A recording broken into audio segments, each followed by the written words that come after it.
So the next thing for us to induce within magnetism is talking about magnetic flux. And so for starters, let's go back and remember what we said when we talked about electric flux. So we defined electric flux as a measure of how much an electric field flows through a particular surface. So here's some surface, happens to be a square, so side of length L times side of length L, and you can see the electric field lines here that are penetrating it.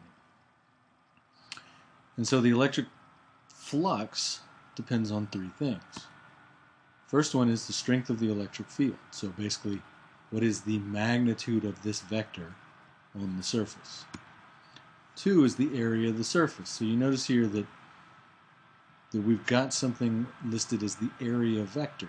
The area vector happens to be perpendicular to the surface, and it has a magnitude that's equal to what the area of this surface is. So the magnitude of this area vector is just the area of our surface. And then the third thing is, what's the relative orientation of the electric field in the surface? Notice we've got an angle, in this case we've labeled it phi, between these two vectors.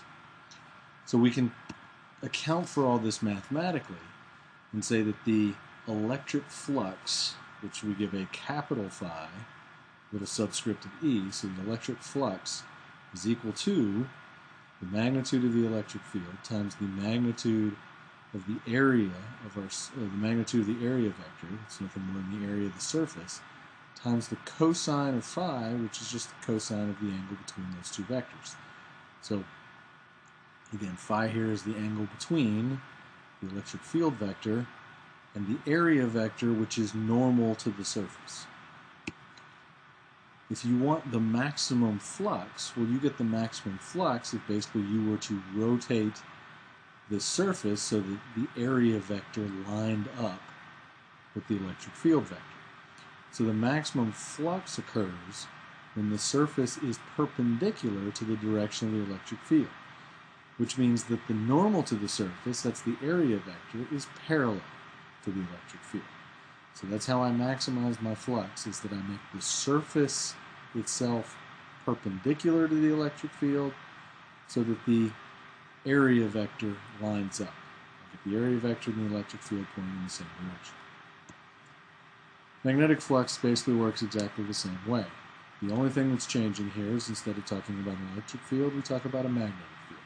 So magnetic flux is a measure of how much a magnetic field flows through a particular surface. It depends on three things. The first thing it depends on is the strength of the magnetic field.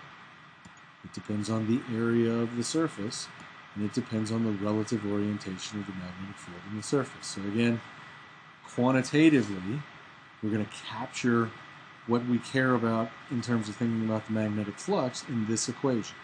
The strength of the magnetic field, the magnitude of the area vector, how big is the surface, and then the cosine of the angle between the magnetic field vector and the area vector. Again, if you want to maximize the magnetic flux, that's going to occur when the surface is perpendicular to the magnetic field, which means that you would tilt the right side of this surface up to line up the area vector pointed along the magnetic field. So that's when you're going to maximize the magnetic flux.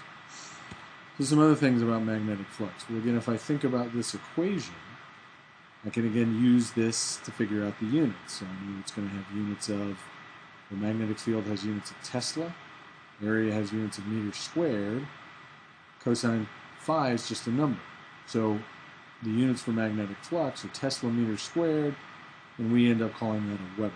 So this is another quantity that has its own special unit. So Webers is another name for our SI unit for magnetic flux. What we're going to see is that when we change the magnetic flux through some loop, it's going to induce an electromotive force which induces a current around the loop.